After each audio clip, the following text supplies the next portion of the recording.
When we have a former NATO Secretary General Anders Fogh Rasmussen appointed as an advisor to the President of Ukraine Petro Poroshenko, we have US appointing Iraq War General and ex-CENTCOM chief as Ukraine's senior defense advisor. When we have the United States assigning its war assets to Ukraine, why do you think that these people who've been involved in the deadly wars around the world are moving to Ukraine with their skills and experience? I wonder what is the logic behind those moves. General John Abizaid, former head of the US Central Command, has been appointed as a senior defense advisor to Ukraine's top military brass, with the stated goal of bringing it in line with the Western principles and standards. The announcement was made at a meeting between the US Defense Secretary Ashton Carter and his Ukrainian counterpart, Stepan Poltorak. General Abizaid will provide authoritative advice to Minister Poltorak and other senior Ukraine officials as Ukraine aims to implement reforms designed to bring its armed forces in line with the Western principles and standards. So that means General Abizaid will have real power in Ukraine. General Abizaid, a career officer who has seen various deployments since the 1991 Gulf War and Iraq War. This American general will be in charge of what Carter described as enhancing democratic and civilian control of the Ukrainian armed forces, transitioning to NATO staff structure. I call it as I see it. Those two generals will be in charge of Russian and Ukrainian war that will involve all NATO alliance. This is going to be real hell on this planet.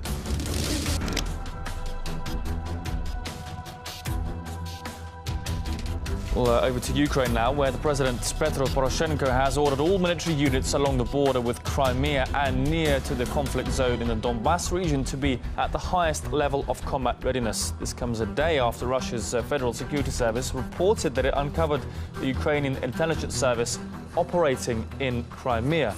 The FSB announced it successfully prevented 2 terrorist attacks in Crimea being plotted by a network of agents allegedly working for Ukraine's chief intelligence agency. They were planning to target key infrastructure in the peninsula.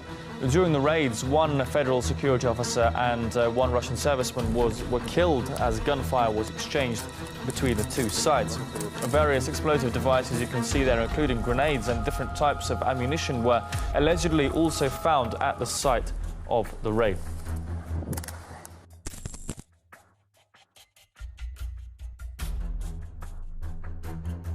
Including the massing of the military forces of Russia along the administrative border with Crimea, along the border with Ukraine, and along the separation line in Donbass.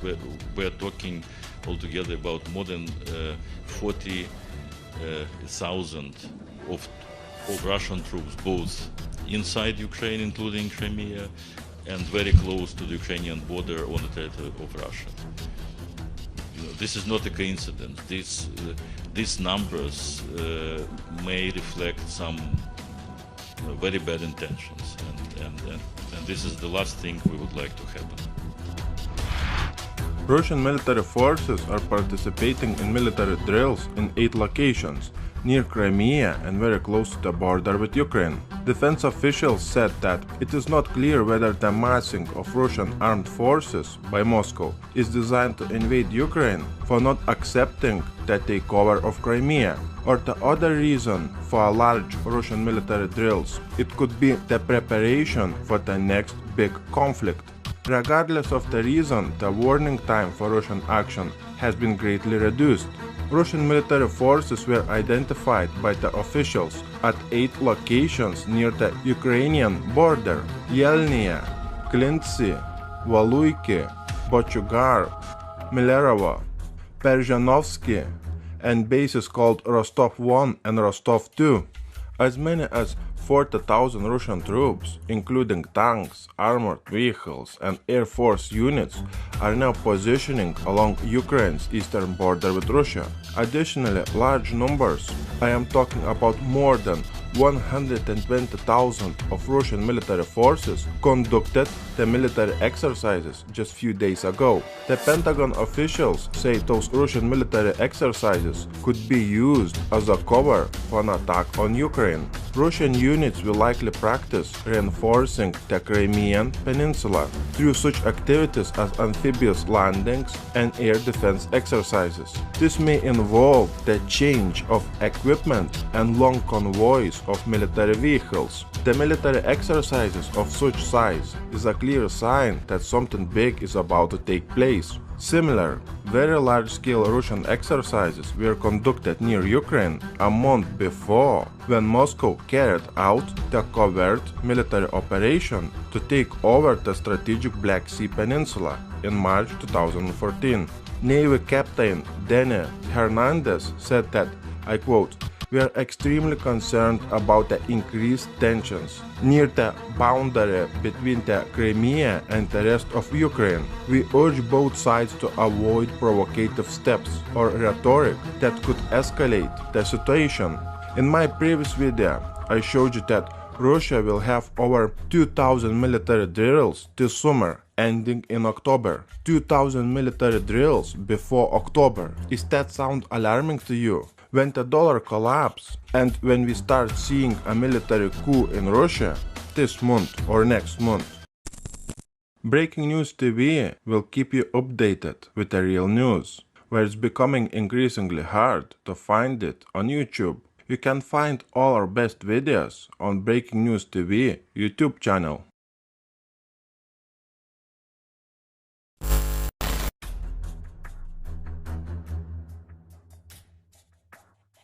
Is Russia conducting a massive mobilization of its troops for an invasion of Ukraine? The drumbeats of war are growing louder.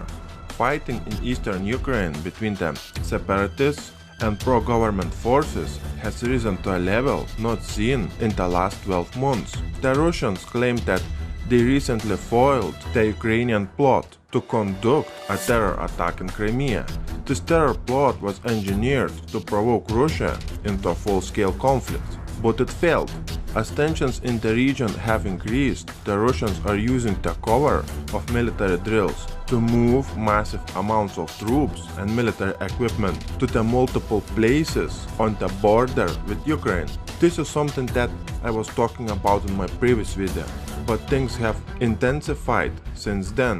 Needless to say, the Ukrainians are quite alarmed by this, and the president of Ukraine, Petro Poroshenko, is warning that a full-scale mobilization of the military forces may be needed. If something is going to happen, it is likely to happen very soon. Many analysts predict that once we get into October, it will become much more likely that we would see Russian invasion of Ukraine.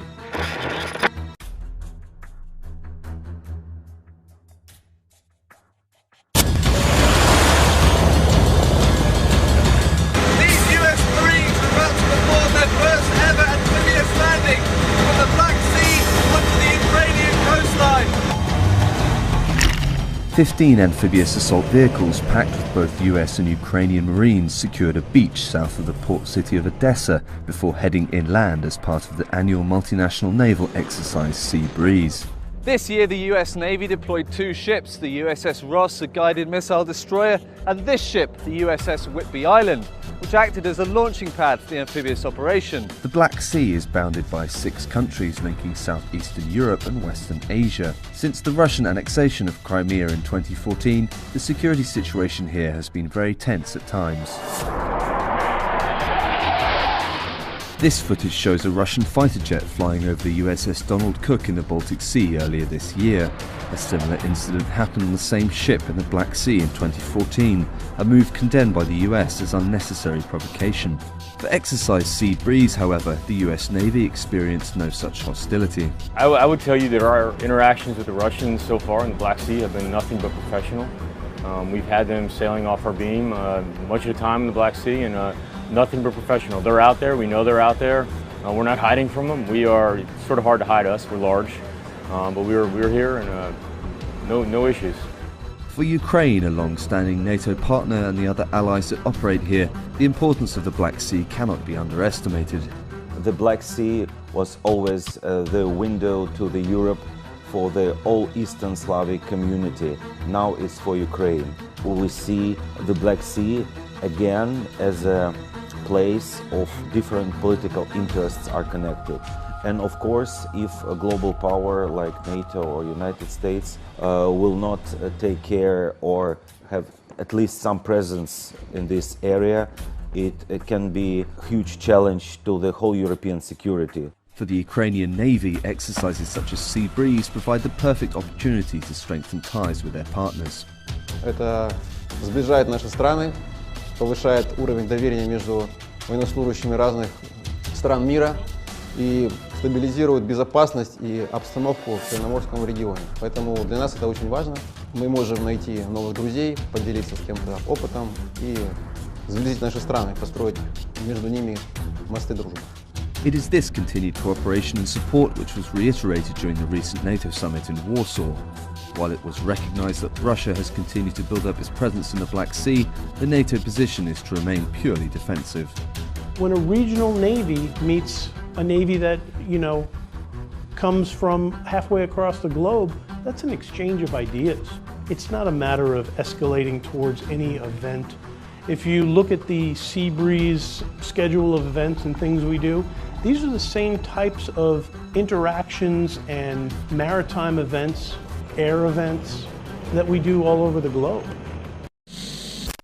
This year, YouTube has updated its algorithms regarding advertiser-friendly content twice. For us, it simply means that Breaking News TV YouTube channel and many other similar YouTube channels will not get any financial support from YouTube. We are working really hard to report real news to you. Unfortunately, 80% of our videos are not advertiser friendly. That means we do not get any financial support from YouTube. $1, €1 or £1. It means very little to most of you, but it means a lot to our YouTube channel. Use any debit or credit card to donate $1, €1 or £1 through PayPal. Also, we want to say thank you to you all for your donations. Thank you for supporting Breaking News TV YouTube channel.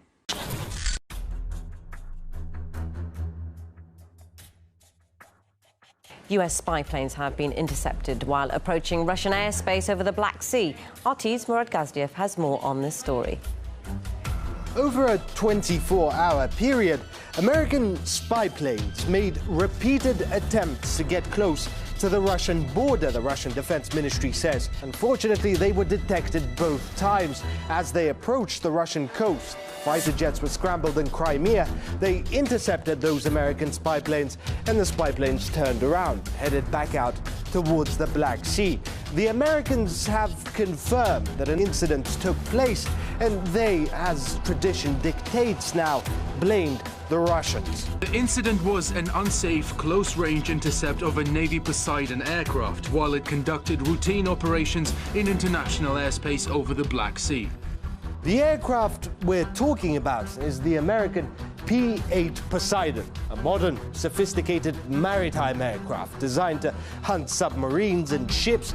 Its secondary role, though, is electronic surveillance, and these have tried multiple times over the last several weeks to get close to the Russian border. Now, here's, just for reference, a map showing you the Black Sea. The incident happened somewhere here. This is 8,000 kilometers away from the United States and within 100 kilometers of Russia. So the Russians are being accused of being hostile for chasing away a potential adversary from their borders. But what happens when the roles are reversed? The Russian jet has buzzed a U.S. Navy spy plane. We don't know how close precisely, but it's described as dangerously close. It was a very close interaction indeed. Pentagon officials saying that an Su-27 Russian jet earlier today flew within 10 feet of a U.S. Navy P-8 patrol aircraft. You may remember, back in June, there were a few big stories about how NATO fighter jets had to be scrambled to intercept Russian aircraft in the Baltics. They were flying then in international airspace, yet nevertheless Russia was being hostile. It seems like a no-win situation. If Russia chases away NATO jets at its borders, it's being hostile. If Russian jets fly next to NATO member states, it's being hostile. The American planes were flying in what the military calls silent mode, with their transponders switched off, which are used to identify aircraft. When turned off, planes remain undetected by radar. Aside from military concerns, passenger flights over the Black Sea were allegedly endangered because of the jets' clandestine maneuvers. As you can see, the Black Sea is a very busy area, and flying with transponders switched off does not let surrounding aircraft know that there's a jet nearby. We discussed the incident with military analysts. It's extremely dangerous, and it's basically a provocation for a hostile act. And I think that the Russian Ministry of Defense should file a formal complaint about that. When an aircraft like that is flying without its transponders, it cannot be identified, and it was only right that Russian jets scrambled to at least identify what the aircraft was. And basically, with the transponder off, it tells me at least that the aircraft was probing, sensing what would light up, what radar systems would light up that would cause that would be alerted, and what defense systems would be would come on as a result in order to identify where they are actually located. And to be in that area is almost a provocation in and of itself. You don't see Russian aircraft flying within 100 kilometers of the U.S. border or stationing ships out as we have. Seems to be a policy-driven provocation, something that is geared to produce a reaction that might play into the hands of those in the United States who are looking for conflict. When we do have an exercise of when you want to watch them. So I don't think it's a coincidence.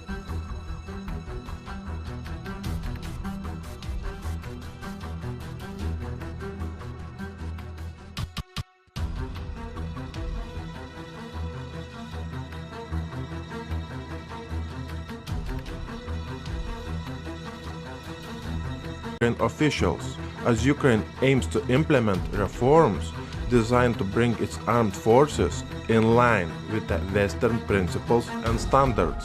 So that means General Invade will have real power in Ukraine. General Invade, a career officer who has seen various deployments since the 1991 Gulf War and Iraq War.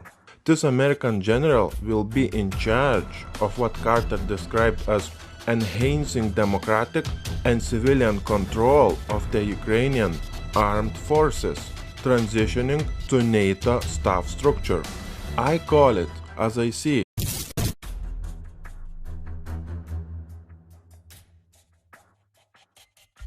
When we have a former NATO Secretary General Anders Fogh Rasmussen appointed as an advisor to the President of Ukraine, Petro Poroshenko, we have US appointing Iraq War General and ex-CENTCOM chief as Ukraine's senior defense advisor.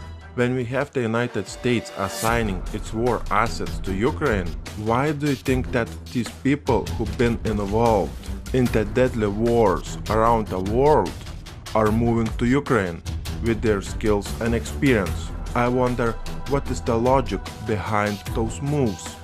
General John Invade, former head of the US Central Command, has been appointed as a senior defense advisor to Ukraine's top military brass, with the stated goal of bringing it in line with the Western principles and standards. The announcement was made at a meeting between the US Defense Secretary Ashton Carter and his Ukrainian counterpart, Stepan Poltorak. General Invade will provide authoritative advice to Minister Poltorak and other senior Ukrainian. Those two generals will be in charge of Russian and Ukrainian war that will involve all NATO alliance. This is going to be real hell on this planet.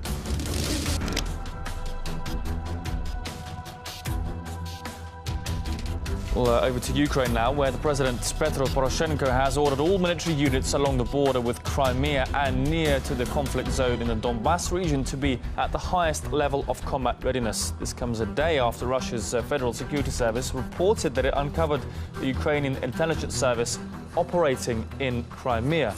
The FSB announced it successfully prevented 2 terrorist attacks in Crimea being plotted by a network of agents allegedly working for Ukraine's chief intelligence agency. They were planning to target key infrastructure in the peninsula. During the raids, 1 federal security officer and 1 Russian serviceman were killed as gunfire was exchanged between the 2 sides. Various explosive devices you can see there, including grenades and different types of ammunition, were allegedly also found at the site of the raid.